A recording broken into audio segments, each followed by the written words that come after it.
ഇന്ന് പത്രത്തിൽ വന്ന ഒരു ചിത്രത്തില് ഇവിടെ CPM-ന്റെ പരിപാടി പ്രസംഗിച്ച ആളുടെ ഒരു സ്ഥാനം ഡെസിഗ്നേഷൻ കൊടുത്തിരുന്നു. അത് വിജ്ഞാന കേരളത്തിന്റെ സ്ട്രാറ്റജിക്കൽ അഡ്വൈസർ എന്നാണ്. സത്യത്തിൽ അയാളുടെ പ്രസംഗം കേട്ടാൽ അയാൾ വിഡ്ഢി കേരളത്തിന്റെ സ്ട്രാറ്റജിക്കൽ അഡ്വൈസറാണ്.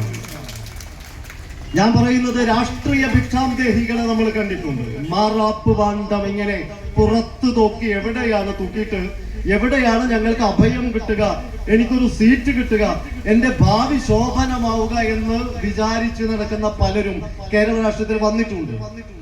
അവരുടെ ലക്ഷ്യം നാട്ടിലെ ജനങ്ങളെ സേവിക്കുകയല്ല, അവരുടെ ലക്ഷ്യം ഈ നാട്ടിലെ ജനങ്ങൾക്ക് വേണ്ടി പ്രവർത്തിക്കുകയുമല്ല.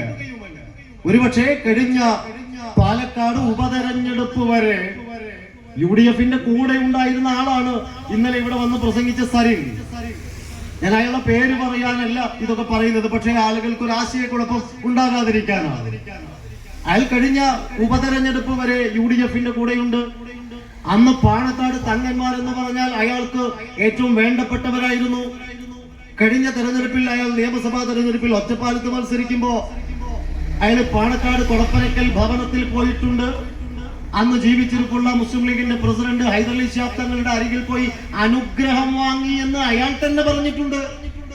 മുസ്ലിം ലീഗ് ഒരു നല്ല കക്ഷിയാണെന്ന് അയാൾ പറഞ്ഞിട്ടുണ്ട്.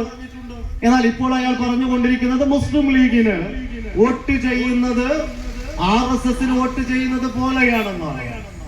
ഞങ്ങൾ ചോദിക്കുന്ന ഒരേ ഒരു കാര്യം, ഇന്നലെ സരിൻ ഇവിടെ പറഞ്ഞ ജനാധിപത്യ വിരുദ്ധം, വിശ്വാസ വിരുദ്ധമായ ഈ രാജ്യത്തിന്റെ സഹിഷ്ണുതയെ അവമതിപ്പുണ്ടാക്കുന്ന വർത്തമാനങ്ങളോട് അത് CPM-ന്റെ നിലപാടാണോ എന്ന് CPM നേതൃത്വം വ്യക്തമാക്കണമെന്നാണ് ഞങ്ങൾ പറയുന്നത്.